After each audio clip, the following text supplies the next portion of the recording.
Hier soir, j'ai rêvé que Thomas Levac, on se connaît pas, moi et Thomas, on s'est jamais croisés. Moi, je suis un fan de Thomas Levac. J'aime son message au niveau qu'est-ce que l'humour devrait être, comment on devrait la financer. J'aime son parcours un peu fringe. J'aime beaucoup Thomas Levac. Donc, je pense souvent à lui. Et j'ai rêvé la nuit passée qu'il était d'une méchanceté sans nom.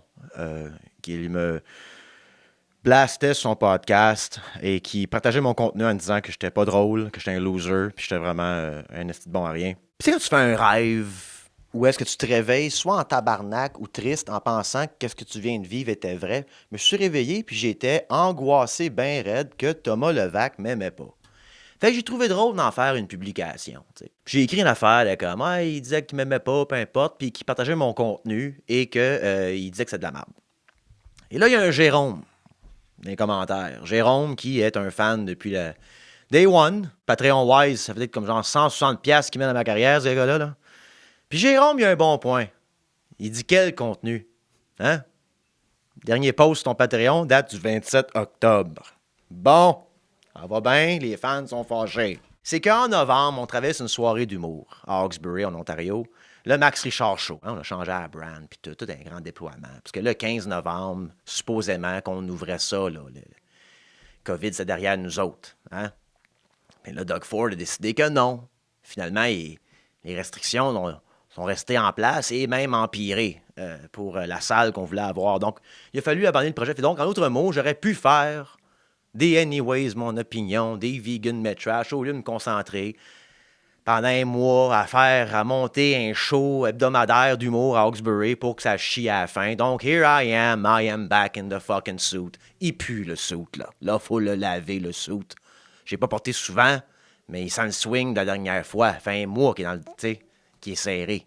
Et là, le but initialement d'Anyways, mon opinion, c'est d'en faire un par semaine de ça. Right, Cédric? Ouais. C'est tough, hein, avec la business, puis ma carrière, puis mes dépressions.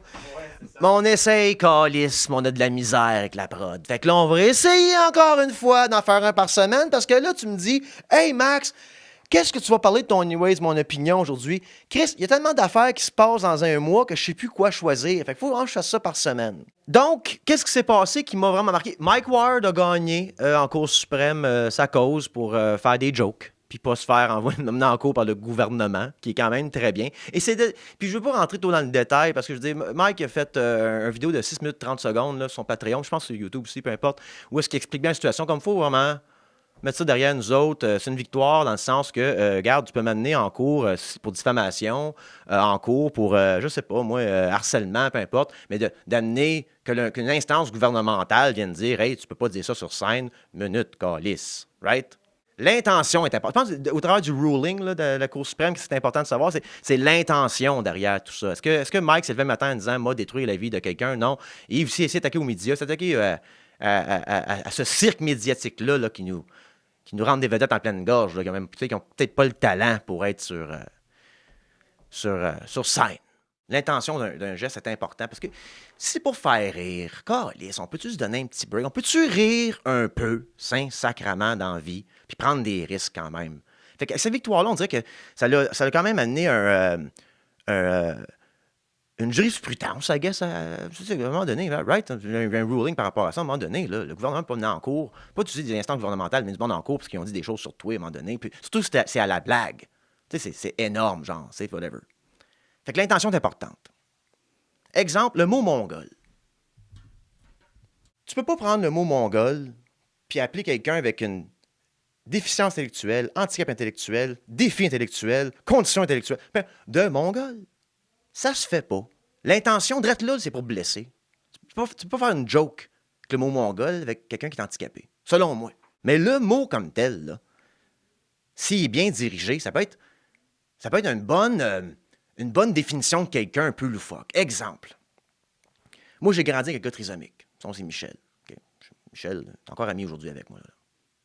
Michel a 33 ans aujourd'hui. Ça fait 30 ans que je le connais. Michel, il aime jouer Xbox, manger des Doritos. Il aime les totons. C'est un gars de totons. Puis il aime l'amour. Il aime donner de l'amour. Si Michel est dans la salle, là, puis il y a un party, là, ben il y a de l'amour dans l'air. Tu sais, il y a de la magie dans l'air. C'est une personne avec beaucoup d'amour à te donner. Fait que si t'enlèves l'amour, là, puis tu gardes les Doritos, l'Xbox pis les totons, ça me ressemble en sacrement. OK? Michel, pas mongol. Michel, il est trisomique. C'est tout. La mère de Jérémie est mongole. Non, mais moi, j'ai découvert la mère de Jérémie au travers de tout ça, là, moi, là. L'eau saline d'un vaccin, QAnon au coton. Tu sais, ça définit bien cette personne-là. Pareil, après que la Cour suprême a dit « c'est fini la question », elle est comme « j'ai... Oh, attendez une seconde. Attends, j'ai quelque chose dans mon sac. » T'as rien. T'as rien. Pendant 10 ans, tu t'es battu pour avoir quoi? 35 000 $? Si t'avais embarqué, là, comme toutes les femmes tristes à la maison dans des programmes de Herbalife, hein? Des ventes pyramidales, tu aurais peut-être fait ton 35 000 $. Après 10 ans, acheter des containers de cochonneries puis les revendre à d'autres madames qui se cherchent dans la vie. Au lieu d'utiliser ton enfant, sa place publique pour faire 35 000 $. Asti que le monde hustle pas dans la vie, moi. Anyways, parlant de maman, la mère ordinaire s'est prononcée sur un jugement de la Cour suprême. La mère ordinaire a écrit un article. Je sais qu'il a écrit un article, pas quelque chose de genre. Mais là-dedans, elle dit, à un moment donné, là, pipi, caca, là, puis les jokes de tapettes des années 80, les jokes de noir, puis les jokes de tapettes des années 80, on peut s'en passer. Mais c'est drôle, hein? Parce qu'en 2009, moi, je travaillais dans un bar, puis à elle, puis sa chum police, voulait que je la French, la mère ordinaire. Puis moi, je disais non. Je veux pas, ça me tente pas. Je travaillais là, moi, qu'est-ce que c'est ça, cette affaire-là? Puis là, ils m'ont traité de tapette pendant 1 heure de temps parce que je veux pas Frencher la mère ordinaire. C'est toujours le même monde. Il y a des grandes valeurs. Hein? C'est la place publique, là, qui se positionne, là. Vous devriez faire ça, ça se fait pas ci, ça fait pas. Qui sont des hosties de vidange, finalement. Moi, là, tu sais, j'ai entendu parler de Mike, là, puis Mike Ward, on se connaît pas, on s'est jamais vu, on s'est jamais rencontrés. Mais je suis ami avec une couple d'humoristes, puis ils ont juste des bonnes choses à dire de Mike Ward. Mais tout le monde à qui je parle de la mère ordinaire n'a rien de bon à dire sur la mère ordinaire. Faites attention au monde, là, qui se positionne dans les médias comme étant les guerriers de la valeur. J'ai pas été victime de la mère ordinaire, là, on s'entend. Là. Quand j'ai vu cet article-là, j'ai trouvé ça drôle, tu sais. C'était pas en 82 quand elle a fait ça, c'est en 2009, esti. J'étais qu'un puceau de 23 ans. Mais j'ai pas eu peur. Tu sais, j'ai pas eu peur. Ça veut dire? Pas eu peur. Mais j'ai trouvé ça déplacé pareil, câlisse. C'est correct qu'elle ait fait ça, là, 10 ans. Mais 10 ans après, elle vient pas dire. Tu sais, veux dire? Moi, je donne pas de morale à personne, esti, dans la vie. Je donne de la merde au monde. Pas pareil. Bon. Anyways, je veux pas commencer. Tout ça, c'est pas grave, là. Aujourd'hui, à Anyways, mon opinion, on parle de humour engagé, des résultats d'occupation double et de suicide. J'ai suivi dernièrement le combat intellectuel entre Guy Nantel et Fred Dubé. Et je ne veux pas prendre de part là-dedans. Mais je vais dire ça tout de suite. Les deux sont pas drôles, là. Je me demande pourquoi personne me book, moi, Chris. Tu sais, je parle en mal contre tout le monde. Mais tu sais, je dis pas que... Attends, je me reprends. Je ne dis pas que Guy Nantel n'est pas drôle. Je ne dis pas que Fred Dubé n'est pas drôle. Je dis ce qu'ils font est crissement pas drôle. Là, ils sont en train d'écrire des livres, les deux. Ils s'écrivent sur leurs commentaires de l'autre. Je pense que Guy Nantel a appelé la police 3 fois déjà. Fred Dubé qui a écrit 3-4 essais, tout ça. Là, les gars, est où l'humour? Pourquoi qu'on se positionne comme... On rappelle, on va mettre au clair encore. J'ai un bac en Sciences Po. Bon, je le dis assez souvent, c'est mon opinion, là. Okay? Fait que je suis une personne éduquée. Mais mon bac en Sciences Po, là, il reste dans le freezer chez ma mère. OK? Ma mère met des documents importants dans le freezer. Hein? Du coup, si on passe au feu, right? Ouais, je te jure, c'est une vraie affaire. Ça, fait que mon bac de Sciences Po, il est entre les chicken nuggets puis son vieux pâté chinois de l'année passée. Mais quand je fais de l'humour, je veux pas éduquer les gens. C'est pas un esti de TED Talk, là. Faites des blagues. Il est où le nihilisme humoristique? Tu sais, ils veulent tout régler dans la société. Puis ils ont des réponses, ce monde-là. On veut pas des réponses, on veut des questions. Si je veux des réponses, moi, tu sais, aller voir un humoriste pour des réponses, moi? Ben non! On va le voir sur YouTube. Je trouve juste que c'est comme, OK, là, les boys, là, hein, écrin là, de gauche, de droite, les étiquettes qui finissent plus. Je suis centre-droit, de gauche, extrême gauche. Tabarnak! Le nihilisme humoristique. La planète brûle. On peut-tu relaxer un peu? Prenez une chaise, là. Regardez ça brûler. Faites des bonnes blagues à la place. Let's entertain ourselves to death. Ça veut dire? Où sont les blagues? J'étais voir le 1 heure de Joe Cormier au bordel. Une mitraillette de jokes. 1 heure non-stop. J'ai plié en deux. Ce gars-là, là, il m'a fait penser d'arrêter de faire de l'humour, en fait. Mais je veux dire, il avait quand même dénoncé des choses dans son texte. Mais son but premier était de faire rire. Rire. Puis j'ai rien contre le faire. Hey, sois un pamphlétaire drôle. Ça, c'est pas pareil. Tu te positionnes comme pamphlétaire. Tu te positionnes comme un gars qui a une opinion qui est drôle. Ça marche, ça. Mais moi, j'appelle ça du big dick comedy. Écoutez-moi comment que moi, je suis allumé puis je connais les réponses. Écoutez-moi quand je parle. Moi, ça me tente pas de me faire parler de même avec quelqu'un sur le stage. Moi, j'aime du small dick comedy. Moi, j'aime comme dans l'autre mon opinion, là. J'aime ça voir du monde qui n'arrache. Hein? Tu sais, un humoriste qui a une vie de marde, là. Un humoriste qui te parle que c'est pas drôle, que c'est tough, que tu sais, veux dire, puis que c'est pas grave parce que ça tout brûle anyways. Ça, c'est mon genre d'humour, ça. Moi, ça, j'aime ça, moi. Du nihilisme humoristique. Ça, j'aime ça. Toi, vous allez dire que, bon, ben Max, peut-être parce que t'es peut-être pas assez intelligent pour comprendre leur humour. T'es peut-être trop simple, justement, simple d'esprit pour vraiment trouver les nuances de leur discours. C'est pas drôle, Carly, c'est pas de joke, là. Moi, je suis à un moment donné, là. Moi aussi, là, j'étais un humoriste érudit. Moi aussi, je parle de choses qui sont importantes, des choses qui nous touchent, des choses qui nous affectent tous. Alors, on a finalement eu les résultats d'Occupation Double dernièrement, et comme j'avais callé, Inès et Stevens ont gagné. Et oui, j'ai suivi Occupation Double du début jusqu'à la fin, et j'avais vu à un moment donné, je pense, et là, je name drop du monde, c'était peut-être même pas aux autres, c'est pas grave. Je pense à Alex Barrette puis Patrick Huard qui riait de tout ça, là. Puis il disait, la télé-réalité, c'est pas du vrai monde, puis tout. Moi, j'ai vu des gars, là, broyer Occupation Double. Puis broyer, là, à cause de l'autre partait. C'était raw, c'était real, c'était cute, là. Je pense pas de rire des hommes qui broient, c'est pas ça, justement. Mais justement, là, de pleurer en gang sachant que t'es filmé, là, c'est real en esti, ça, selon moi, là. Ça, c'est du realness. Hey, je broyais, moi aussi! Voir un gars comme Fred, il a l'air de Superman, puis il braille. Moi, tout m'a braillé, Fred, l'air de quoi? Moi, en plomb? Voyons non! J'ai écouté Aurore, quand il a fait les remakes, là. Puis il avait les mains, la petite fille sur le poil, même pas versé une larme là, moi. Je savais que c'était pas vrai, tu sais. Je savais que c'était une actrice.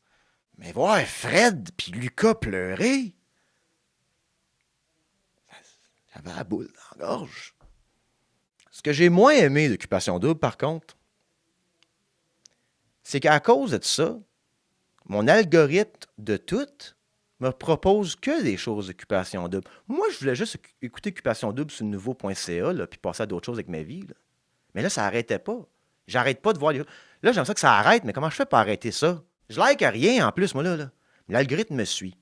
Puis ça me fait penser à quelque chose. Moi, j'ai un ami qui est paramédic. Puis il me contait une histoire que c'est un monsieur et une madame d'un certain âge qui marchent sur un chemin de campagne. Ils ont une chicane. Puis la dame, elle a plein son esti de casse, son mari. Donc, elle saute la tête première d'un wood chipper. C'est pas une joke. Il n'y a rien de drôle là-dedans. Les jambes sortaient, puis il y avait comme de la viande sur 60 mètres en avant. Ils ont appelé l'ambulance. Une pelle carrée, parce que évidemment, j'aurais fait de la job, là. Mais tu appelles l'ambulance comme, excuse, hey, 911, qu'est-ce qui se passe? Tu sais, il doit y avoir un service de clean-up, 911, non? Pour certains cas, je veux dire, là. Je rentre chez Ced, Ced s'est tiré un fusil de chasse dans la tête à coups de douce, ça a éclaté partout dans la salle de bain. Je suis comme, ben OK, 912. Tu sais, du monde en hazmat suit qui vient nettoyer, là. Pas le coroner pour ça. On le sait, Chris. Il reste que le bas de ses dents. Non, mais c'est quoi je veux dire, là? C'est un peu dark, là, mais je veux dire, on parle de suicide, là. Puis après qu'il m'a raconté cette histoire-là, je m'en vais chez nous, je fais ma batte. Puis je suis un peu bouleversé par cette façon de se suicider-là. Tête première d'un wood chipper. Grosse journée. Fait que là, je m'en vais sur Internet et je me mets à rechercher différentes façons de se suicider. Là, on ne fait pas peur à personne, je ne suis pas suicidaire, un peu décalissé des fois, mais je suis curieux que je suis, je cherche et je me questionne sur la chose, tout simplement, curieux. Pendant 3 mois, j'ai des pubs anti-suicide. Tu sais, soit suicide, appel, si t'as besoin d'aide, tout ça. Puis j'ai réalisé, Chris, comme Occupation Double qui me lâche pas, l'algorithme peut bien fonctionner aussi. Imagine quelqu'un qui était vraiment suicidaire puis qui cherche comment... Puis il y a des pubs, puis il y a des numéros de téléphone, puis comme... Fait que l'algorithme fonctionne. Ça, j'ai vu quelque chose de positif là-dedans, qui m'a quand même redonné confiance moindrement à où est-ce qu'on s'en va dans la société plus tard. Je pense qu'on est en train... Avec l'algorithme qui nous propose du contenu, c'est nouveau, là. On essaie de travailler ça, mais il y a quand même des bonnes choses à ça. Là, gars, j'ai besoin d'une ouverture d'esprit de votre part. On va aller plus loin dans l'idée. Pourquoi pas des pubs pro-suicide? Il y a un dude, chez eux, qui se magasine un AK-47 sur le dark web. Il fait venir ça des States, lui. Puis là, il cherche le lieu de travail de son ex. Puis il se fait un Google Map. Puis il check des vidéos de comment opérer un AK-47. Avant son vidéo là, de comment opérer un AK-47, là, on peut-tu mettre une petite pub, genre? Hey, Stéphane, as-tu pensé de t'en coller une dans la tête? Comment je veux dire? Comme le poignet là. Parce qu'à un moment donné, là, lui, les pubs de comme... Il y a de l'aide, là, il est peut-être trop tard, là. Tu sais, une pub de comme... Hey, dude, avant de faire une gaffe, off yourself. C'est-tu trop dark? Ça fait du sens, là. L'algorithme a fonctionné comme ça aussi, tu sais. Le gars, ça allait passer à l'acte, Chris. On le pogne, là. Ce que je veux dire, c'est que faisons plus confiance à l'algorithme de Facebook, Instagram, TikTok, peu importe. Je fais de plus en plus confiance à cet algorithme-là, moi. Faites pas confiance aux humoristes qui ont des réponses puis pas de jokes. Ça marche pas, là. Faut les rediriger vers des jokes. Faites confiance à l'algorithme pour vos réponses. La planète brûle, il n'y a plus de logement. Hein? Pénurie de main-d'œuvre, l'économie va s'écrouler, la Chine va attaquer à Taïwan, Troisième guerre mondiale. Ça s'en vient tout ça, guys. Là. On peut-tu se laisser guider par l'algorithme, arrêter de penser pendant que la planète brûle, puis relaxer un peu, puis les humoristes, aidez-nous à rire. On veut juste rire. Fait que quand l'algorithme, un humoriste pop dedans mon newsfeed, là, je veux pas avoir une leçon de la vie, Chris, je veux une joke. Anyways, mon opinion.